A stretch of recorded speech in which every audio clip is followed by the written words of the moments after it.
Kurban yurtusu bu değil sıradan yurtulu olay ama o gün hangisi birleştirir yaşayanları, yardım edir koruma istoriya adetlerini hem kavleştirme ruh zenginliklerini. Kurban yurtusunun nişanlanması Çikette Dizgince köyünde kilise liturgiyasından yerindeki Troitsa adına Ortodoks kilisesinde. Neden sonra kiliseye gelen insanlara konuldu sofra. Yaşayanlar kutlardılar birilerini hem dilerdiler hepsine iyilik, sağlık hem ilerlemek.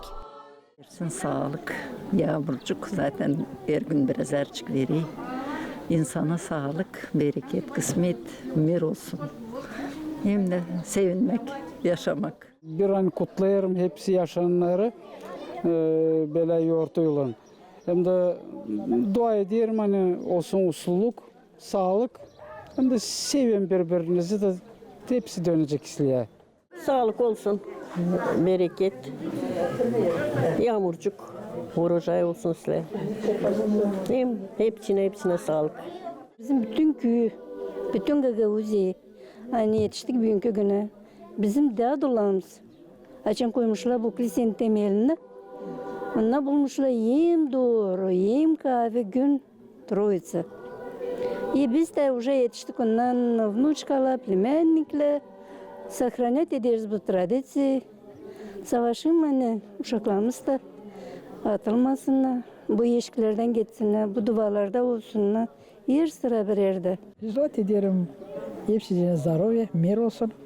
Padişalara da, bizim insana da hepsine terpine, baçkaya, matçkaya, yer veren liselere, primar da, deputat da hepsine sağ olsunlar.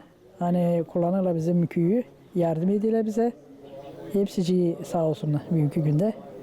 Yaşayanlar hem misafirler için hazırlandı geniş yurtulu programı, spor yarışmaları hem konsert. Kutlayarak yaşayanları yurtulun köyün primarı Vasili Kapsam'ın vurguladı. Aynı yerindeki kuvvetlerin baş netlerin biri yaşamak punktun ilerlemesi hem insanların daha uygun yaşaması.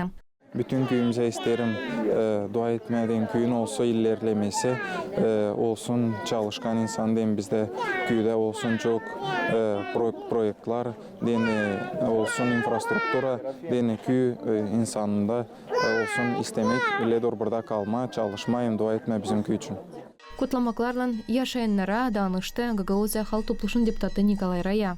Biz bu ara varız. Ben görüyorum hani bize geldi çok popazla yardımcı olma, bizimle bir yerde olma. Ben görüyorum hani var sayın bizim köye pek sevinirim. Bizim insana hani biz bir yerdeyiz. Ne de ola köyde bir kakırım, bir İslam, bir zorun biz bir yerdeyiz. İsterim her zaman biz olma bir yerde bu köy yaşasın. Ne yapıyoruz biz beraber? Onları kullanma, koruma. Ayozla her zaman korusun bu köyü bizim, insanı bizim. Troitsa Kilisesi Dizgince köyünde kuruldu 1873 yılda. En önemli historia yerlerin birisi Büyünkü Günü yaşamak punkta. Kendisi köyde kurulmuş 1812 yılda. Büyünkü Günü kurban yurtusu olur en renkli hem aydın yurtların birisi yerindeki cümle için birleştirerek evlatları.